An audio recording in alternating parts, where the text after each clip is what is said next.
Buenas noches, en este video explicaremos en qué consisten los principios generales del proceso penal.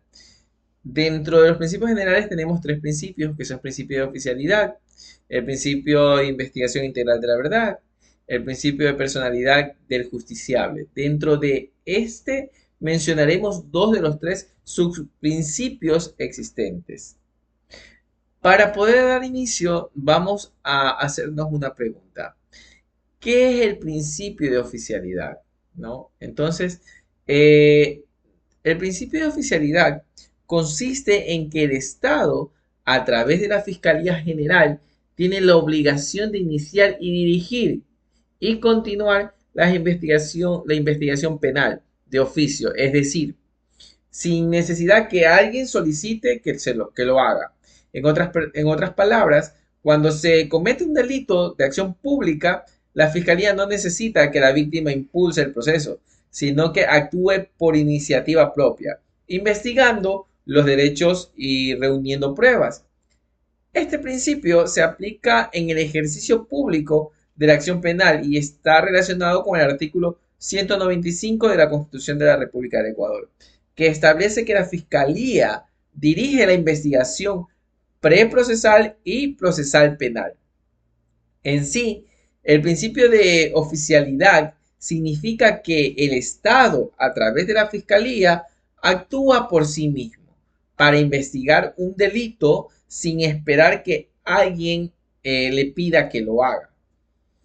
Eh, ¿Qué es el principio de investigación integral de la verdad? Por otra parte, este principio establece que la Fiscalía debe investigar los hechos de manera completa, objetiva e imparcial, buscando no solamente pruebas que incriminen al sospechoso, sino también aquellas que puedan favorecerlo también.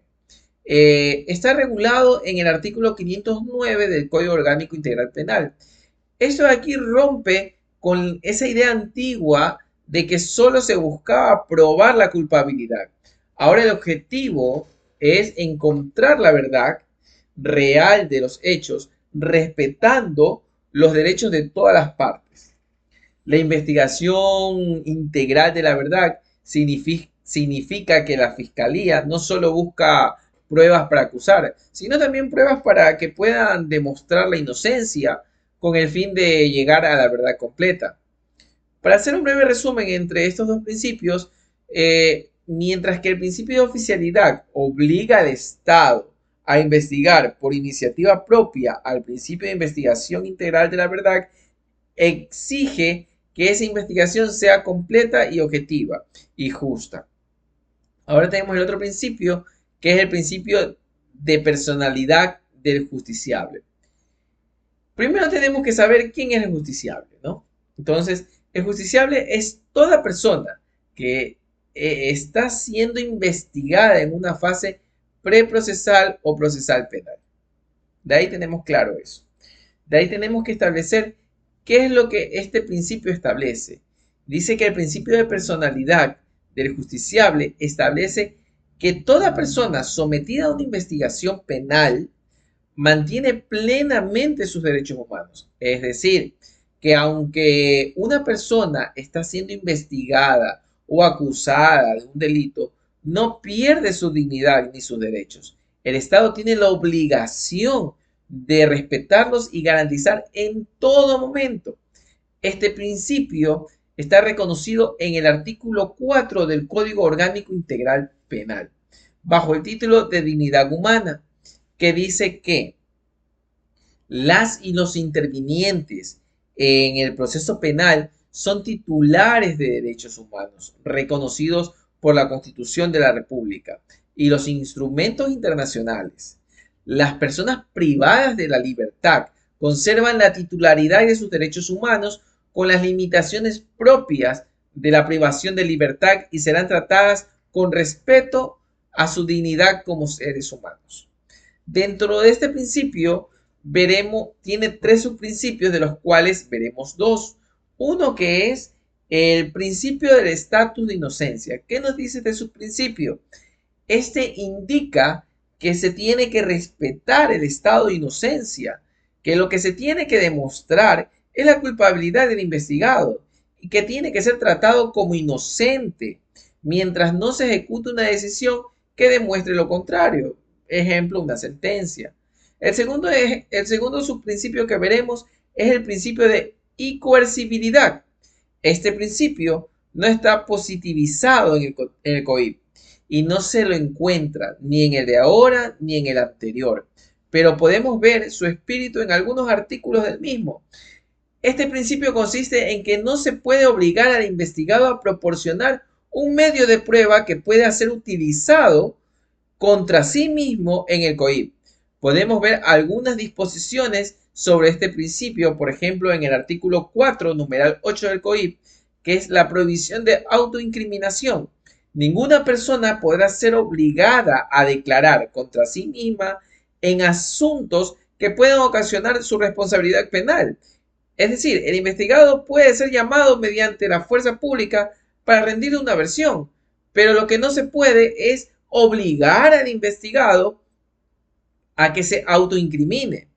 Otro artículo que podríamos analizar es el artículo 507, numeral 2 del COIP, que dice que la persona procesada no podrá ser obligada a rendir testimonio, ni ejercerá en su contra la coacción o amenaza, ni medio alguno para obligarlo a inducir a rendir un testimonio contra su voluntad, lo que mencionaba en el artículo anterior. Otro artículo que podemos también ver es el artículo 508, que dice que la persona investigada o procesada deberá rendir su versión de los hechos previa comunicación de su derecho a guardar silencio, de conformidad con las siguientes reglas. Aquí vemos que cómo se sostiene que la autoridad tiene que garantizar el derecho por parte de sí misma hacia el investigado. Un derecho que es el de permanecer en silencio si él lo desea y que bajo ningún argumento este derecho puede ser violado. También en el artículo 503 del COIP nos dice sobre la información sobre los derechos.